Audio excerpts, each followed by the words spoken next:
Hey everyone, it's Mike here from The Art of Guitar. I thought I would just do a quick fun video today and talk about all the different lies I heard when I first started to try to play guitar. I had a lot of friends and friends of friends that, would tell me certain things, and I actually believed them back then. A big part of that was that we didn't have the internet, so there was no way for me to check on what they were saying. So I fell for a lot of lies back then. Tell me lies, tell me sweet little lies.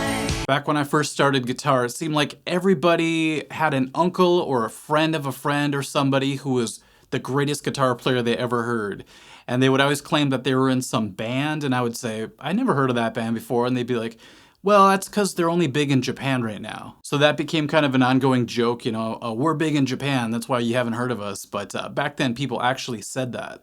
Tell me lies, tell me sweet little lies. I recall there were a lot of excuses made back in the day when people couldn't play something. So for example, if I would ask another guitar player about a certain Van Halen lick or something and they couldn't do it, they could easily counter by saying, well, he doesn't really play that part on guitar. Like somebody one time told me that Eruption was actually played on a synthesizer, and that's why he couldn't do it on guitar.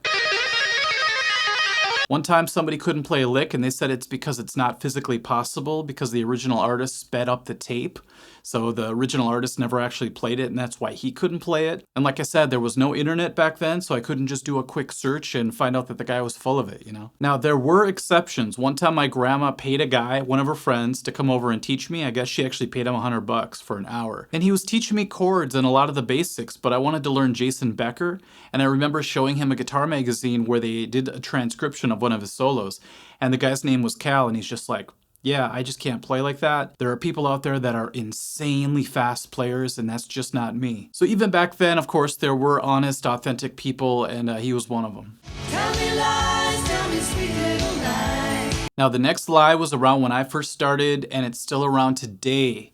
And that is that you have to be a master of guitar theory and you have to be able to read music in order to get good at guitar. You don't know how many students I've told that, hey, a lot of guitar players that I know that are really good have never read notation before. I started out in orchestra, so I started off reading music, and then when I went to guitar, I felt like it was really important for me to learn it because of that. But much of learning these days is by watching somebody else play or by tablature. So even though it's of great benefit in many areas, I actually did a whole blog post once about it, and I'll probably do a video on it in the future about all the benefits of being able to read notation. People still get excited when I tell them that it's not necessary for them to become a great guitar player. And of course, knowing theory is very important. On my teaching website, I actually have a notation section and a theory section that I'm constantly building. And I love seeing people's eyes light up when they learn something new and they sort of connect the dots. It's really great. But there are a lot of times when people think that if you don't know everything about theory, you're never going to get anywhere with guitar, and that's just not true. Tell me lies, tell me sweet little lies. The big joke when I first started to learn guitar was that I was just doing it to get girls. And a lot of people made it sound like once you get good at guitar, people are going to be busting down your door to get at you. Hordes of women are just going to be chasing you down the streets like A Hard Day's Night with the Beatles. But the truth is, guitar actually isolated me quite a bit because I would just stay in my bedroom and practice for hours and hours and hours every single day. And it wasn't until I actually started getting out and joining bands and jamming with other people that that actually started to work for me a little bit. And that's only because I was getting out of the house a little bit more and my confidence was getting a little bit better because I was good at something. So of course the probability of meeting someone's going to be a lot better when you're playing music in a group around a crowd of people. It's just a statistical thing. And the ironic part, at least in my situation, was when I did meet somebody because I played guitar, after a while she got annoyed because that's all I wanted to do was play guitar and not always hang out with her. So in the end, it can actually be a double-edged sword. Or should I say double-edged axe. Tell me lies, tell me sweet little lies. Here's another lie that I heard when I first started, and it still seems to be around today, and that's that you need expensive gear in order to get good at guitar or to go anywhere with the guitar. And that's just not true. A lot of people that I know that are in the biggest projects, they always seem to have mid-range gear, and they fix it up or they customize it. Now, there is the type of person that will just buy expensive gear and almost collect it. And I remember one time somebody who bought that kind of gear loaned me his guitar. So he brought it in the case, and he said, be careful with it. I don't want to see one spot on this case when it's returned. And I thought how funny that is that he was telling me not to mark up his case when that's actually the whole purpose of having a guitar case. So I don't want to be like that. What I like to do is buy mid-level guitars and amps and just play the hell out of them and not worry so much about preserving them and keeping them perfect. Because that's not why I buy guitars. I buy them to play them. Tell me lies, tell me sweet little lies. We were all under the impression that if we just got good at our instruments, we would instantly be in a band. I thought, man, people are going to start knocking on the door. That was a big thing. We always thought people were going to come to us when we got good at something. But the truth is, there are a lot of people that just sit in their basements and play their guitars really well. It wasn't until years later after starting guitar that I realized there's much more to really getting out into the world, joining a band, doing all that kind of stuff.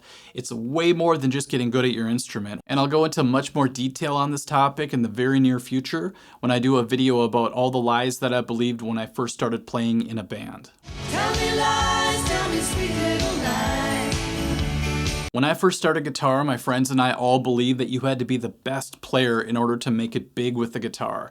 So we look at people like Slash, Kirk Hammett, all these guitar players that we looked up to, and we thought they must just be the best guitar players. That's why they're where they're at. And that was actually good at first because it really drove me to practice, because I thought that's my only way in, is to be the best of the best. I thought it was sort of like a sporting competition where you just had to throw the ball the fastest or jump the highest, but that's not what music is like necessarily. And I was actually pretty surprised later on when we started to play with the bigger bands, when I realized that the musicianship in the bands were good.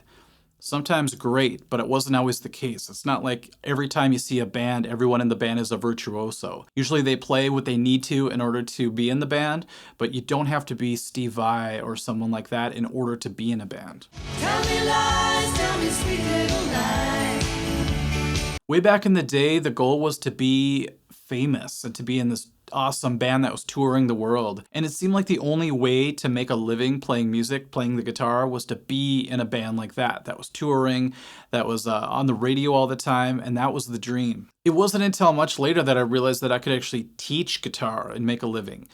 And nowadays with YouTube, I'm doing that. And there are so many avenues you could do if you really use your brain and try to figure out ways of making your living off of what you love to do. That's one really great thing about communication technology, is the fact that I can teach now. I can make a video and 1 million people can watch the video the next day. It's crazy.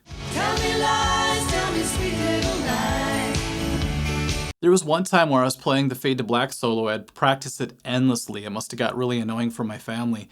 But one of my friends came over and he kept saying, like, that's great, but you can't just play other people's music all the time. And this is way before I started in my own metal band, so I wasn't really writing my own solos at the time.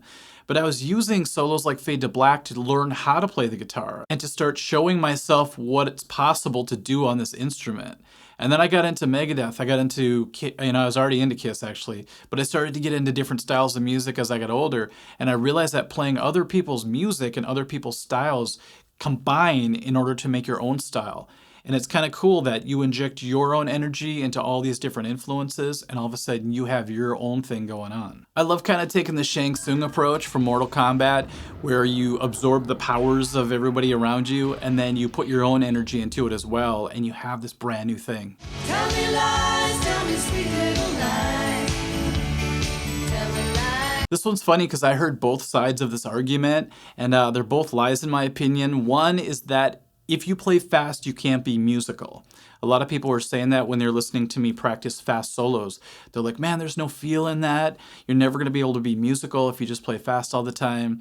And over time, I realized that that was a big lie. It was just a lot of people who can't play fast. Usually they get mad about people playing fast. It just seems to be the tendency. But there are many examples of people that play fast and have feel. And who's to say what's musical and what is feel to everybody? Just because you're not doing slow bends and making faces doesn't mean that you don't have any feel. And then on the other side of that, people would say if you can't play fast, you're not good. So there's always this weird dichotomy in my mind, like, should I play fast or shouldn't I play fast? You know, what's the rule? It's crazy how many different directions your mind can be pulled when you're trying to learn something, because you don't know who to believe and everyone seems to be giving you advice. Tell me lies, tell me sweet little lies.